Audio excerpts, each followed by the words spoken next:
Hello dear friends.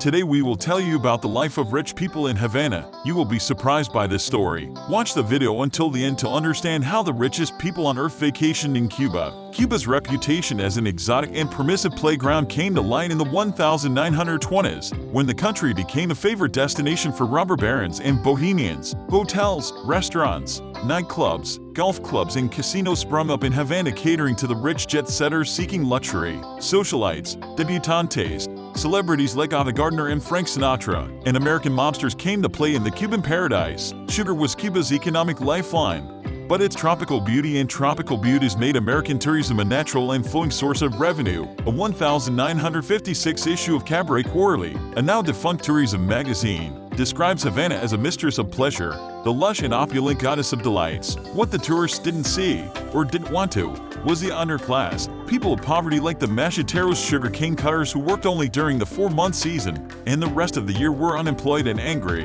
Havana was then what Las Vegas has become, says Luis Perez, a Cuba historian. It attracted some of the same mafia kingpins, too, such as Mayor Lansky and Santo Traficante, who were evading a national investigation into organized crime. In Cuba, they could continue their stock trade of gambling, drugs and prostitution, as long as they paid off government officials. The fees, however high, were a small price for an industry that raked in millions of dollars every month. But while tourists eagerly spun the roulette wheel in sexy Havana, a revolution brewed in the less glamorous countryside. The sugar boom that had fueled much of Cuba's economic life was waning, and by the mid-50s it was clear that expectations had exceeded results. With no reliable economic replacement in sight, Cubans began to feel the squeeze. Poverty, particularly in the provinces, increased. By the late 50s, U.S. financial interests included 90% of Cuban mines, 80% of its public utilities, 50% of its railways, 40% of its sugar production, and 25% of its bank deposits, some $1 billion in total. American influence extended into the cultural realm